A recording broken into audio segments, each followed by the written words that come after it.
Every day, we're seeing who we are as people. When I was growing up, I lied for people to accept me because I didn't accept myself. So I would make up stories so then you would accept me into your world. Everything I did was for someone else to like me. It wasn't until I started reading my own book about how pathetic I was as a human being.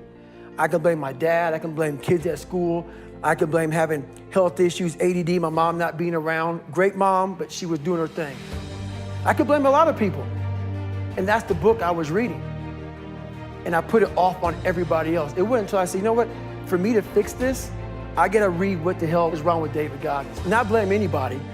Read my book and say, okay, I'm afraid of my shadow. How can I overcome that? Go in the military, get your ass kicked, do things you hate to do. Be uncomfortable every day of your life. Roger that. I'm not the smartest kid in the world. Okay. Instead of somebody saying, oh no, you're smart. No, don't say that to yourself. How you get smarter? Educate yourself. So the things that we run from, we're running from the truth. We're running from the truth, man. So the only way I became successful was going towards the truth. As painful and as brutal as it is, it changed me. It allowed me to become, in my own right, who I am today. What we do so well in this world is we see superhuman people and we title them.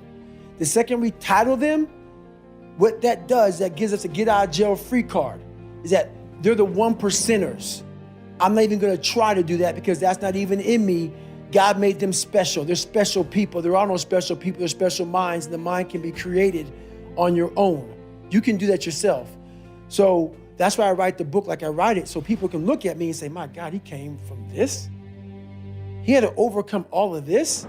So I take away all the titles, even crazy, even the fact that he's superhuman. All those titles are now stripped away. But what's funny about that, you will have my book in your hand, you will read it in its entirety. And by the time you get to chapter 9 or 10, you already forgot chapter 1, 2, and 3 of the hell I came through. That's how fast the mind wants to soften you up and say, this guy's just nuts. He's superhuman. That's how fast the mind, you already forgot what you read and you love the book. You're loving the book and you already forgot the first 3 chapters because your mind is saying, this is impossible. It's already guiding you down that path of least resistance as you're reading the book. That's how powerful it is. So we got to constantly remind ourselves of, go back to chapter 1, 2, and 3. Always remind yourself of those chapters, of that you can also do this. But you have to first self-examine or live autopsy your own personal life. The cookie jar is something that I've made up of all the failures of my life, all the things that I failed and I went back. I failed and I went back and I finally succeeded. All the things that kicked my ass. I put them all in the cookie jar because at times of hell, even the hardest men, in times of suffering, what we do is we forget how hard we really are. Because that's what suffering is. Suffering is a test. It's all it is. Suffering is the true test of life. And so that cookie jar travels in my brain. So whenever I get put in a situation where I have poopy pants, the woe is me mentality of, oh my God, life sucks. I take a second, I take the 1 second decision. I step out of my life for 1 second, go in the cookie jar, pull up, oh, you were in 3 hell weeks and finished 2. One of those hell weeks, a guy died because it was so bad. Oh, you are a badass. You are. I put it back in the cookie jar and I remember who I really am. I'm not the scared kid. This is who I am. It's a reminder of who you truly are at the core of yourself. Basically, I had a list in my head. We all have this list in our head, this magical list of all that we don't want to even do. It scares the crap out of us, or it makes us feel like we're not good enough. We all have the list. We all have it. So I had a humongous list of insecurities and crap. You know, my dad beating the hell out of me and having learning disabilities, stuttering, was in a $7 a month place for a long time. I had all kind of crap going through my soon-to-be stepdad got murdered. I had all kind of just demons that just made me just afraid of everything. And I designed this program myself. When I realized I had this voice, we all have this voice in our head, whether you believe in God or whatever the hell you believe in or don't believe in, whether you believe in yourself. There's always this voice in our head telling us different things. And the voice in my head, it kept on calling me like, you know, you're scared of all this over here.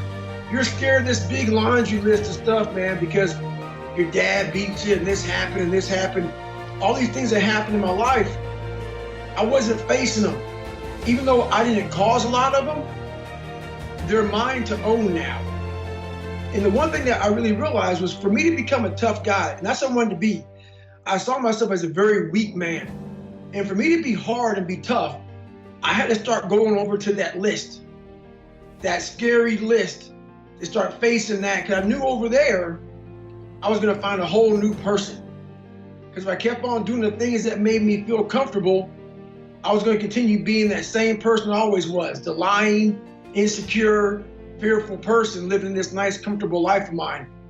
So I just designed a very uncomfortable world for David Goggins.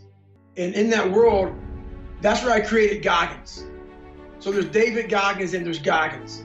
I created Goggins in that meat eater world over there of mine. So we read a bunch of books nowadays. As humans, we want to find out how to be someone else. What we don't do is we don't go inside. Read the book that's in, like we're writing a book every day of our lives, but we never read that book. So what I would challenge this young man or young woman to do is you have to look inside of yourself to see what you really want. What are you passionate about? We use these words and these little phrases of only the strong survive and all this other crap. They're all just words. I get so tired of hearing people just talking. Like right now, someone may think Goggins is just talking. You don't know me. So when I speak from passion, I speak from experience, I speak from suffering. I have to tell this young man or woman that the only way I believe you're ever going to get to the other side of this journey is you have got to suffer to grow. To grow, you must suffer. And some people will get it and some people won't. But they have to see what their journey is to start their journey. Several people live to be 100 years old. And they have great lives and they have great kids. Their kids go to college and all sorts of stuff. But somewhere in their life, there was a point where they had a decision to make. They can go left or right on this path. Left was the easy route. Right was the hard route. A lot of people take the easy route. And they had a good life that way, but the better life was going to the right side. And you may have 20 years of pain and suffering to get past it, but a lot of us die never truly starting our journey. You gotta start your journey. It may suck, but it will come out the other side where you're coasting. So what's your excuse? Is it too cold where you live? Is it too hot where you live? Does it rain too much? Now it's time for some real talk. Maybe you're the only black person applying for a job. Maybe you're the only female. Maybe you're the only gay person. Maybe that's in your head. Maybe that's your excuse for not being better. Life's a real big picture. When I was young, all those things got in my head. Black, not smart enough, single mom, all that owns space in my head. If you're allowing people and things and situations to own space in your head, you're losing. Last thing, life's one big head game. You play with yourself. If you lose, it's because you allow life to get in your head. Stay hard.